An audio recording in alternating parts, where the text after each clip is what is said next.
Alors, c'est le moment d'enregistrer.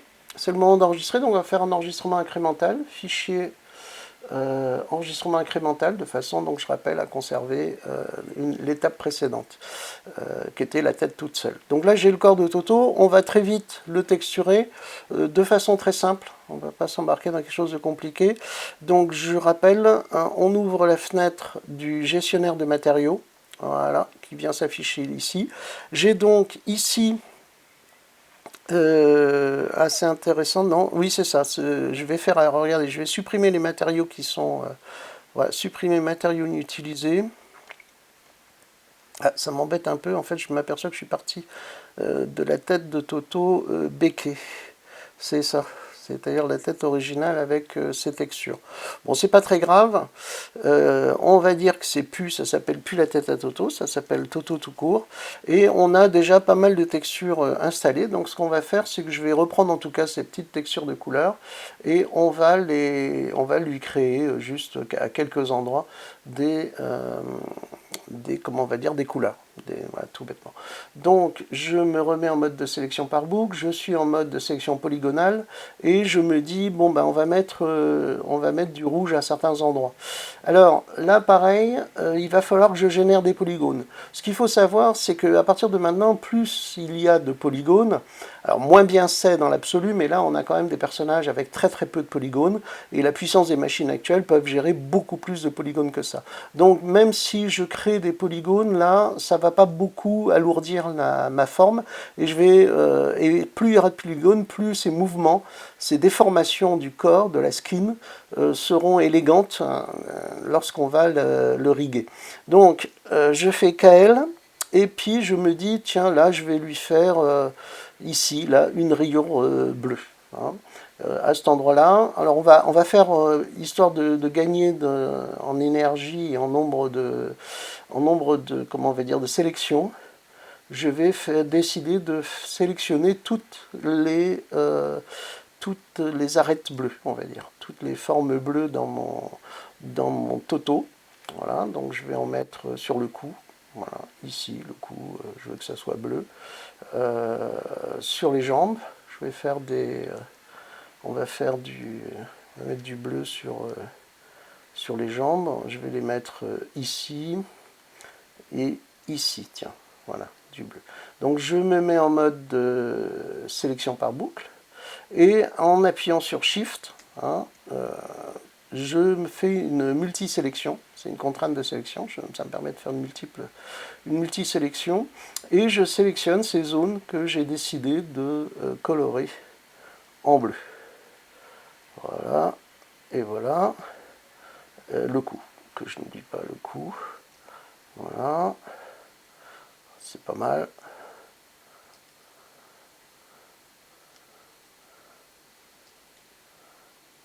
Ouais. À ce moment-là, bah, comme d'habitude, hein, vous savez le faire, je prends mon matériau, hein, qui est là, et je le pose sur la sélection. Automatiquement, il m'a généré un tag avec ce matériau-là, qui est limité en sélection à la sélection de polygone 8, qui a été automatiquement généré. Hein, c'est ce tag bleu qui a été créé avec la sélection associée. Donc je reviens sur le tag, il est bien en projection UVW et il est limité à la sélection de polygone 8.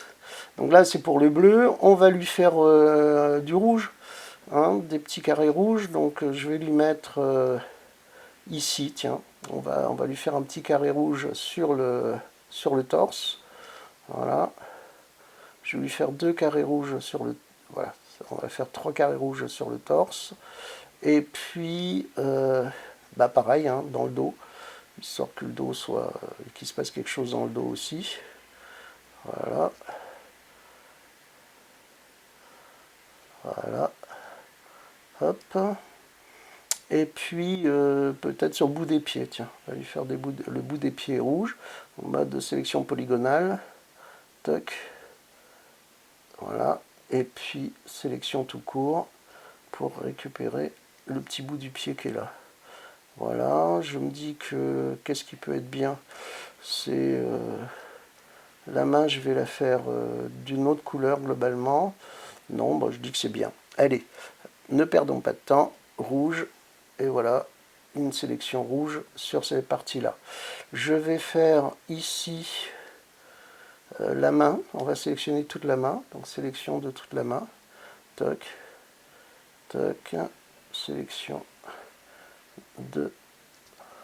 des polygones de la main, et je vais lui faire une main verte. Voilà. Il aura la main verte, comme on dit. Ce sera un robot écologique. Je vérifie que j'ai bien tout sélectionné, les polygones correctement. Voilà. Et pareil, il va me générer automatiquement la sélection avec. Je prends le vert et je le mets ici. Voilà. Donc c'est mon robot à la main verte. Qu'est-ce que je peux faire encore qui peut être sympa? Non, je vais m'arrêter là. On va faire une surface de subdivision. Je fais un rendu, juste pour voir si ce que je vois est à peu près cohérent. Et ça me paraît assez cohérent. Je trouve que la main est un peu molle. Donc on va rajouter des polygones à certains endroits. Je vais juste vérifier avec la surface de subdivision combien de polygones j'ai un peu partout. Et effectivement, là j'ai une main très très molle. Donc on va rajouter ici, je vais resélectionner Toto, et je vais faire en sorte que la main soit beaucoup plus mécanique. Hein. Donc KL pour la subdivision, et de façon très artificielle là, pour forcer les courbes de Bézier de l'interpolation des vertex. Hein, c'est-à-dire, je rappelle, hein, la surface de subdivision qui était là, en fait, vire les polygones existants à l'origine et recrée des familles de polygones en suivant les vertex, c'est-à-dire tous les points. Hein, je vous montre les vertex, hein, c'est-à-dire tous les vertex, c'est les points, tous ces points-là. En fait, la surface de subdivision extrapole entre tous ces points-là et rajoute des polygones. Donc, si on veut que les formes, c'est un peu artificiel, mais si on veut avoir des formes un peu plus anguleuses, il suffit de rajouter des polygones, de découper aux endroits où on souhaite que la jonction soit plus nette, que la forme soit plus nette. Voilà, dans notre forme de polygone. Et à une époque, ça aurait pu être gênant, on va dire, mais maintenant, les ordinateurs sont assez puissants, hein, c'est la fameuse loi de Moore, pour pouvoir gérer de telles quantités de polygones.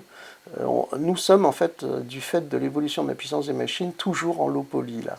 Même s'il y a 20 ans, là c'était pas du low poly, c'était bien du high poly. Donc je n'hésite pas à me rajouter des groupes de polygones pour que la surface de subdivision me génère des formes, alors dans le cas de mon robot, des formes un peu plus rigides, un peu plus quadrangulaires, si je puis dire, qui sont en harmonie en fait avec l'esthétique mécanique d'un Toto robotique. Voilà, donc là, vous voyez hein, clairement ce que je suis en train de faire. Ça rajoute en fait, ça renforce la dimension mécanique de mon objet. Là j'utilise le clavier, hein, j'ai un clavier numérique à main gauche qui me permet d'ailleurs rapidement d'aller zoomer et d'aller vérifier ce que je suis en train de faire au niveau du modeling. Hop, pareil, ici aussi, j'améliore le nombre de polygones de façon à renforcer l'esthétique de ma forme. Alors le pied me fait un drôle de truc là, c'est intéressant, mais bon, c'est pas grave, c'est pas forcément très élégant, mais on va faire avec. Donc l'intérêt de travailler en symétrie nous permet donc de ne pas de réduire le nombre de manipulations qu'on est en train de faire. Bien évidemment, on va béquer, c'est-à-dire qu'on va, à un moment ou à un autre, parce que la symétrie là pour l'instant est dynamique, et on va il faut appuyer sur Shift. Si par exemple là je suis en mode rotation et que par accident j'ai fait tourner l'axe d'une autre façon, pour retrouver le bon axe, vous faites option Shift et ça va recentrer l'axe horizontalement, l'axe de la caméra de travail. Bon, je dis que mon petit Toto est correct, de toute façon ça sera très bien pour la démonstration.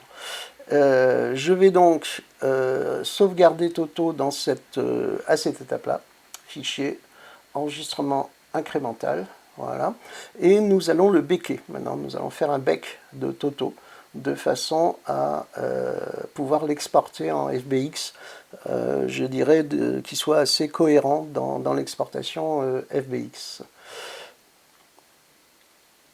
Alors pour le becquer, bah, c'est tout bête, hein. C'est-à-dire je vais faire, donc là je suis en surface de subdivision et en symétrie, hein. C'est-à-dire que pour l'instant j'ai un objet assez dynamique, hein. Mon Toto est encore modifiable sur énormément de paramètres. Ce que je vais faire, c'est que je vais convertir tout ce petit monde-là en un seul objet maillé, hein. Donc pour le faire, j'ai plusieurs façons de faire. Je dirais que la plus rapide, c'est ici, dans le mode outils, et en bas, vous avez convertir. Et dans convertir, vous avez un menu qui s'appelle convertir en objet. Alors, quand vous faites convertir en objet, voilà, il vient de me dupliquer tout ça, donc ça c'est un gain de temps, vous n'avez pas, donc je peux l'effacer, je peux le masquer plutôt, hein, masquer tous ces objets-là.